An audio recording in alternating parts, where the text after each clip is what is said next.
With a title like The Butcher's Knife Cares Not for the Lamb's Cry, this week's episode of Star Trek Discovery was never going to be a timid affair, and it's not long before the ever-present threat of war kicks off in a very real way.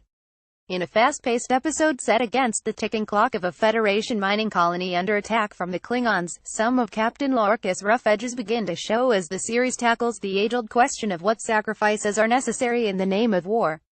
Advertisement continue reading below. Lorca's Jason Isaacs' warmongering nature is in full force here, opening the episode by determinedly preparing his crew for battles they're likely to fight alone, and challenging Michael Sinequa Martin Green to weaponize the creature that destroyed the USS Glenn last week so he can use every asset available to him in the fight against the Klingons.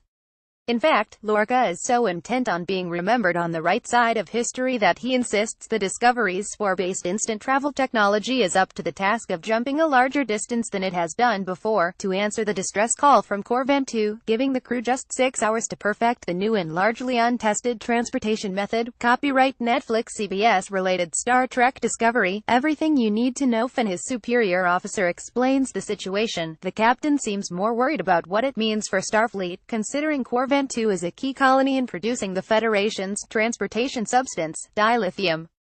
Failure in this mission means half of Starfleet could be grounded and the Klingons could win the war while half of Starfleet are left as sitting targets.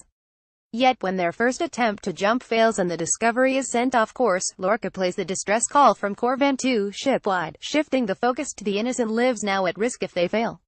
It's an interesting situation to put Lorca in, and one that blurs his motivations even more than the shady character references other members of the crew have already given him so far. The situation leads to many of the crew members, including LT Stamets Anthony Rapp, questioning their position and what's expected of them now that the USS Discovery is a warship.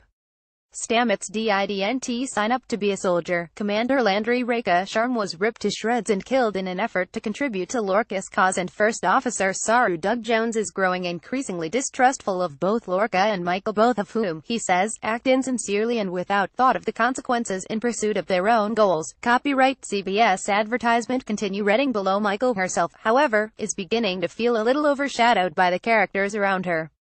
Stamets' own struggle to keep doing the impossible tasks required of him is a lot more compelling right now than Michael's quiet resignation, even if her studious application to the task at hand gave the ship the key to solving their navigational problems.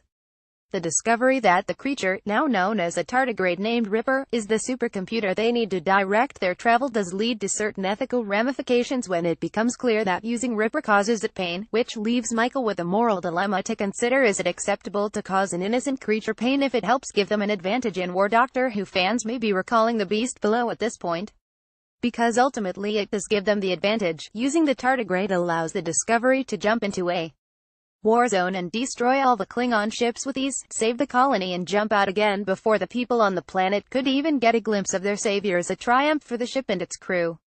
It's clearly a turning point for the captain, Stamets, and the pioneering technology it could provide to Starfleet, but Michael is the one left feeling the burden of what they've just achieved. Copyright CBS.